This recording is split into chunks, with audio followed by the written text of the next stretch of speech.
What's going on, guys? Welcome back to the channel. My name is Anfernee McLemore, and before I even get into this video, I want to start off by saying that the habits that I mentioned in this video and the things that I say in this video does not mean that you are poor for doing these habits. This video is going to focus on a purely financial perspective. So me saying that a habit keeps you quote unquote poor does not necessarily mean you don't have any money. It does not necessarily mean you're not rich in other areas like happiness, family, love. It comes from a place of building financial wealth. So while many people are content with their financial everyday lives, me coming from a place that you are quote unquote poor does not mean that you don't have any money. It just means from a wealth building perspective, you're not being as efficient or as effective as you could be if you are doing other things. So once again, if you do any of the habits I'm going to mention in this video, I'm not saying that you are a poor person. All I'm saying is that you might be able to be more efficient at building wealth if you change them. However, with that rather long disclosure out of the way, as I said, the purpose of this video is to make you aware of 3 habits that are keeping you poor. 3 habits that are inhibiting your road to financial freedom. And honestly, most people, including myself, do these habits and they don't even think about it. It is really second nature to some people. And the first habit is absolutely something I've struggled with for a very long time. And that habit is just not setting goals. As many of the people who've watched some of my other videos, you guys know that I am a big fan of setting goals. I'm a big fan of vision boards, organization, overall knowing what you are striving for so you know what you have to do to get it. We can even take a step back from wealth building and just look at our everyday lives and understand how much more efficient we could be at achieving certain goals if we had some goals set in place in the first place. In my own personal financial situation, in the past, I have found it to be extremely hard to save money or extremely hard to invest money if I did not have a goal set in place. Now, these goals don't have to be anything crazily fancy. They don't have to be, I want to be a millionaire by the time I'm 55 and a half years old, and on my son's 21st birthday, I want to achieve this. I don't need you to go that in depth into setting your goals, but having a somewhat vague idea of I want to have at least $10,000 invested somewhere by my 30th birthday will give you a lot more direction than just saying, oh, I want to build wealth and I just want to be financially free one day. Having specific goals, I believe, is always best, but also having somewhat unrealistic goals can also help you because it pushes you to work a little bit harder than if it was something you knew you could easily obtain. If your goal was to save $10,000 in a year, but you made $250,000 that year, you wouldn't be that motivated to save money because you knew you could always save it pretty easily had you focused on it. But if you want to save $10,000 in a year and you only made $40,000 in a year,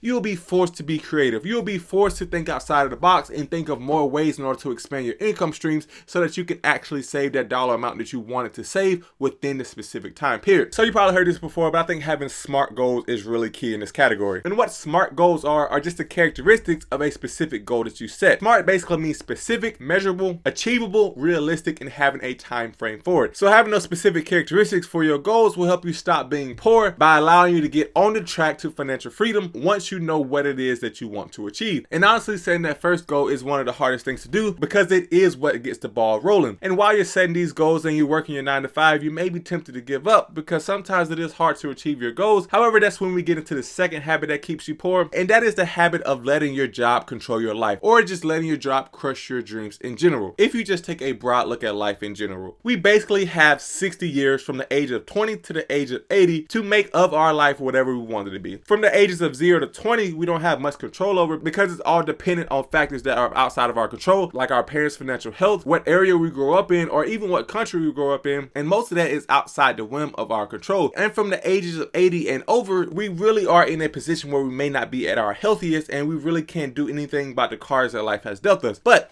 from the ages of 20 to 80, we have 60 years to make our life whatever we want it to be. And for most people, they spend those 60 years working at a 9 to 5 that they don't really like in the hopes that they can retire by the age of 55 or 65. And it is so easy to create a habit out of this because that is what everyone is told to do. Everyone is told to go to college to get a job, work and enjoy your money, and then retire when you're 60, 65 years old. However, as many entrepreneurs and many successful people in general have proven, is that you do not necessarily have to follow that path in order to be able to retire and enjoy your life at the same time. So by breaking the habit of letting your job control what you can do, what you can say, or overall how you can live your life, you'll be on a fast track to both improving your financial situation, but also just improving your quality of life in general because you'll be able to pursue things that you really enjoy. Now, previously I worked at a job that I absolutely loved. It was a job that aligned with my passions, although the things that I did on this YouTube channel conflicted with what I could say while I was in that role. And for me, it was a rather hard decision whether or not I wanted to leave that job in order to have the freedom to say what I wanted want to stay on YouTube, or I could just stop YouTube and continue working at a great company with a stable income for the next 30 to 40 years. And for the people who watch the channel, you guys know that I actually did end up leaving that job, although I really did love my boss there and I really did love all the people there, because I felt that the opportunity was much greater outside of that job, whereas I kind of knew where I was going to grow in the job, and honestly I felt I had a better opportunity pursuing things that I really enjoyed. However, I should go to say that you should have important safety measures in place. You should make sure before you decide to leave your job that you do have an emergency fund, that you can actually rely on some other sources of income before actually giving up that one source of income. Since then, I spent 3 months working on YouTube to build it to where it is today, and I actually started working at a different job that wasn't a conflict of interest with these YouTube channels, so I can start talking about investing in side hustles and other things without anyone sort of hanging over those videos and telling me what I can and can't post. So my goal here is for you to try to build a habit of separation between your job's income and actually your happiness in life,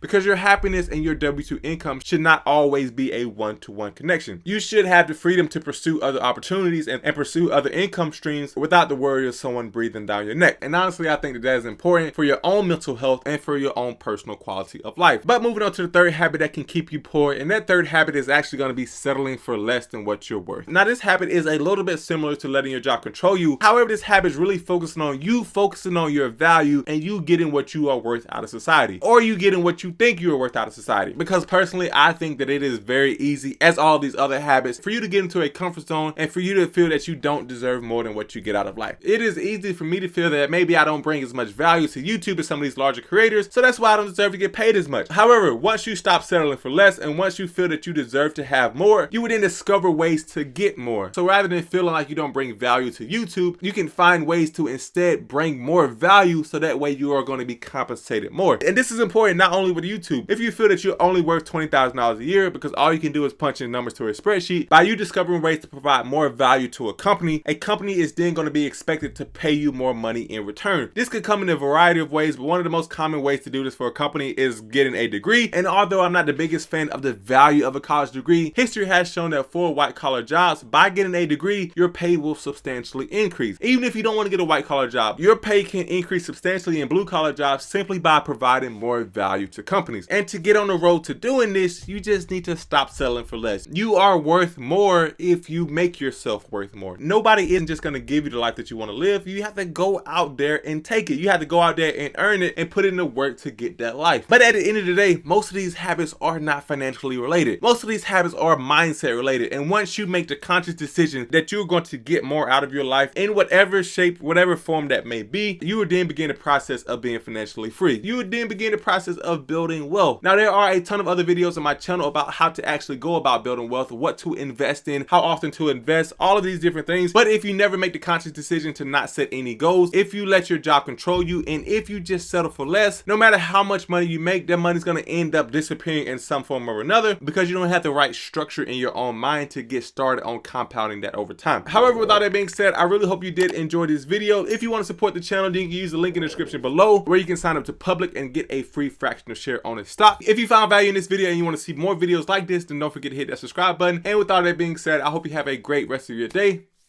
Peace.